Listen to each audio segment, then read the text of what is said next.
आज है 11 जून 2025 दिन बुधवार।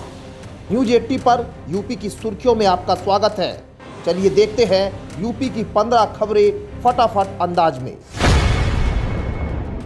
मुख्यमंत्री योगी आदित्यनाथ के नेतृत्व में यूपी परिवहन विभाग ने वित्तीय वर्ष 2025-26 की पहली द्वैमासिक अवधि अप्रैल मई में 2083.63 करोड़ रुपए राजस्व जुटाकर 13.11% की वृद्धि दर्ज की है। मई में 1040 करोड़ की कमाई हुई। वाहन पंजीकरण में 24% की वृद्धि और 7 लाख नए वाहन सड़कों पर उतरे। ई मोबिलिटी को बढ़ावा मिला और 50,626 इलेक्ट्रिक वाहन पंजीकृत हुए, यानी डिजिटल टैक्स कलेक्शन 90% से अधिक रहा। विशेषज्ञों के मुताबिक साल के अंत तक 14,000 करोड़ का आंकड़ा पार हो सकता है और वाहन संख्या 5.35 करोड़ से अधिक हो सकती है। मुख्यमंत्री योगी आदित्यनाथ के नेतृत्व में उत्तर प्रदेश सरकार श्रमिकों को बेहतर स्वास्थ्य सेवाएं देने के लिए मेरठ, शाहजहांपुर, बरेली, गोरखपुर और ग्रेटर नोएडा में नए ईएसआई अस्पताल बना रही है। ग्रेटर नोएडा और वाराणसी में ईएसआई मेडिकल कॉलेज की स्थापना होगी। प्रदेश के 109 निजी अस्पतालों में ईएसआई लाभार्थियों को कैशलेस इलाज मिल रहा है। 12 नए औषधालय भी खुलेंगे। ई ऑफिस प्रणाली शुरू हो चुकी है और सरकार ने 2024-26 के लिए मेडिकल उपकरणों की खरीद को भी मंजूरी दे दी है, जिससे आधुनिक चिकित्सा सेवाएं सुलभ हो सके। मुख्यमंत्री योगी आदित्यनाथ ने प्रधानमंत्री मोदी के 11 वर्षों के कार्यकाल को सेवा, सुशासन और गरीब कल्याण का स्वर्णिम काल बताया है। उन्होंने कहा कि पहली बार गरीब शासन की योजनाओं का वास्तविक लाभार्थी बना है। तकनीक आधारित पारदर्शिता और जवाबदेही के साथ सरकार ने 25 करोड़ लोगों को गरीबी से बाहर निकाला।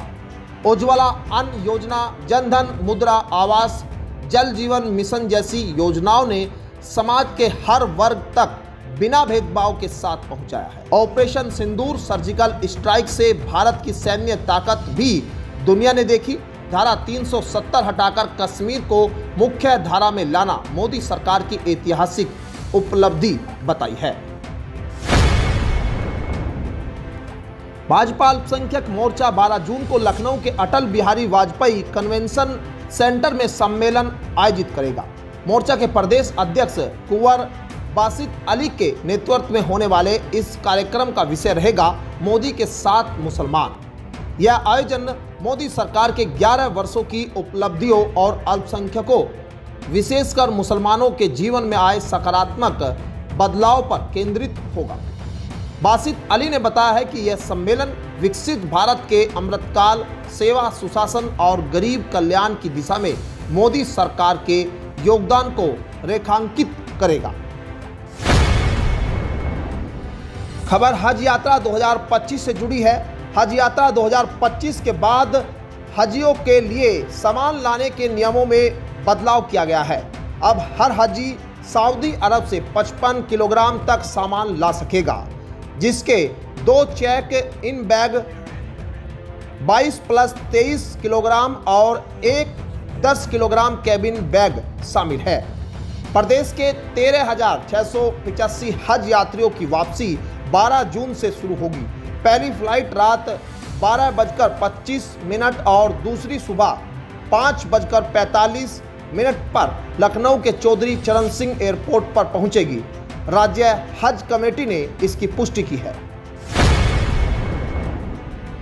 योगी सरकार उत्तर प्रदेश में 2,000 करोड़ रुपए खर्च कर 28,830 चौराहों का कायाकल्प करेगी। लोक निर्माण विभाग की योजना के तहत ब्लैक स्पॉट्स पर सुधार, 2 लेन से कम सड़कों को चौड़ा करना और पेव्ड शोल्डर और ट्रक लेबाई का निर्माण शामिल है।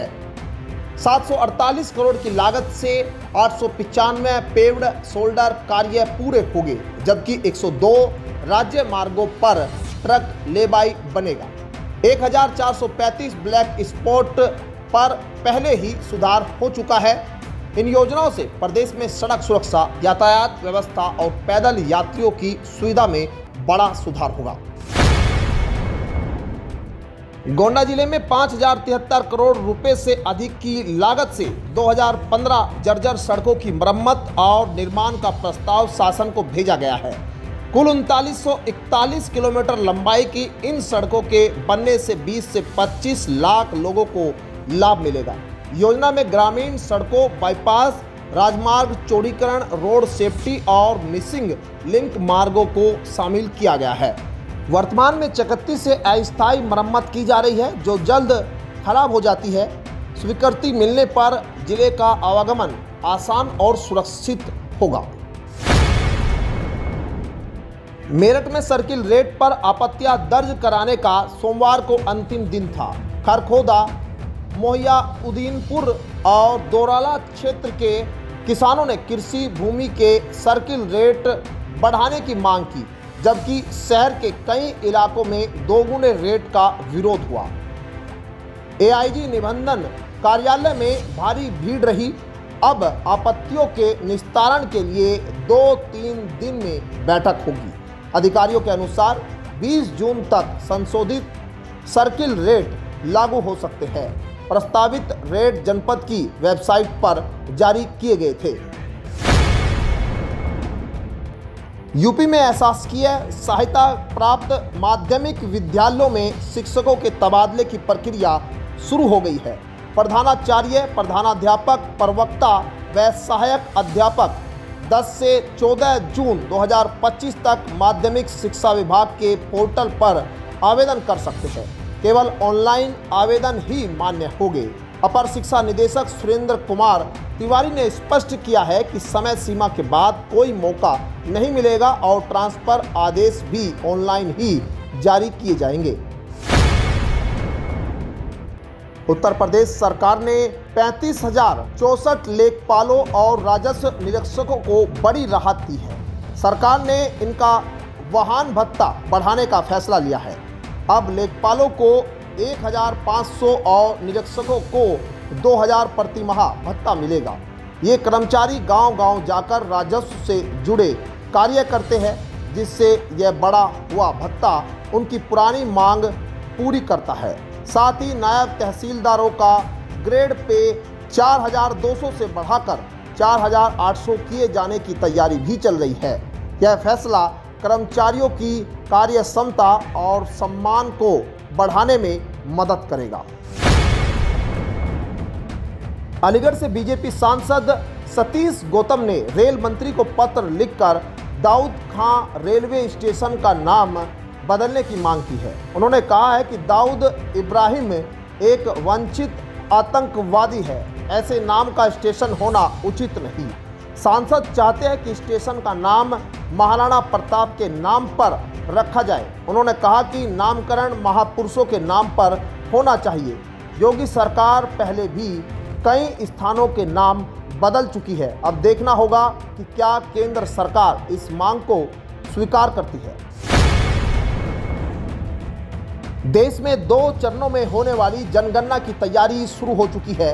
यूपी में 4.5 लाख से ज़्यादा कर्मियों की ड्यूटी लगाई जाएगी। पहली बार जाति के साथ उपजातियों का भी विवरण जुटाया जाएगा, जो एक बड़ी चुनौती होगी। सामान्य वर्ग की कई उपजातियों के कोई आधिकारिक दस्तावेज नहीं है। यूपी में 1.4 लाख गांव और 783 निकायों में यह काम होगा। मोबाइल ऐप के जरिए डेटा फीड किया जाएगा और जनगणना के पहले चरण में घरों की स्थिति और दूसरे में व्यक्तियों की जानकारी ली जाएगी। हेट स्पीच मामले में 2 साल की सजा मिलने के बाद मऊ सदर विधायक अब्बास अंसारी की सदस्यता रद्द हो गई। इस पर सुहेलदेव स्वाभिमान पार्टी अध्यक्ष महेंद्र राजभर ने सरकार पर निशाना साधा है। उन्होंने आरोप लगाया कि मुस्लिम होने के कारण अब्बास की सदस्यता जल्दबाजी में खत्म कराई गई।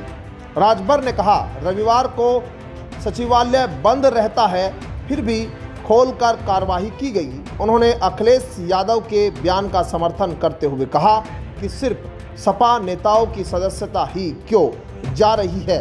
साथ ही उपचुनाव में दावेदारी की बात भी कही। उत्तर प्रदेश में 21 जुलाई से 60,244 पुलिस अभ्यर्थियों की ट्रेनिंग शुरू होगी, जिसमें इस बार टेक्नोलॉजी पर खास फोकस रहेगा। डीजीपी राजीव कृष्ण के निर्देश पर ट्रेनिंग में साइबर सिक्योरिटी, आर्टिफिशियल इंटेलिजेंस और फोरेंसिक साइंस जैसे मॉडल शामिल किए गए हैं। 8 महीने की इस ट्रेनिंग में फिजिकल फिटनेस, हथियार संचालन, अपराध जांच, अनुशासन और कानून की पढ़ाई होगी। खास बात यह है कि बीटेक, आईटीआई और पॉलिटेक्निक जैसे कोर्स कर चुके युवाओं को टेक बेस्ड ट्रेनिंग दी जाएगी। सभी ट्रेनिंग सेंटरों में वीडियो कॉन्फ्रेंसिंग की सुविधा होगी। दिल्ली समेत उत्तर प्रदेश में भीषण गर्मी का दौर जारी है। मौसम विभाग ने 11 से 13 जून तक यूपी, पंजाब, हरियाणा, राजस्थान, एमपी समेत कई राज्यों में लू और गर्म रातों की चेतावनी जारी की है। तापमान में फिलहाल कोई खास बदलाव नहीं होगा, लेकिन 2 से 4 डिग्री की गिरावट की उम्मीद है। वहीं दक्षिण और पूर्वोत्तर राज्यों में हल्की से भारी बारिश की संभावना जताई गई है। मौसम विभाग ने लोगों को सतर्क रहने और मौसम के अनुसार तैयारी करने की सलाह दी है। तो ये थी आज की 15 फटाफट खबरें। अगर आपको वीडियो पसंद आया तो वीडियो को लाइक, शेयर व कमेंट जरूर करें। धन्यवाद।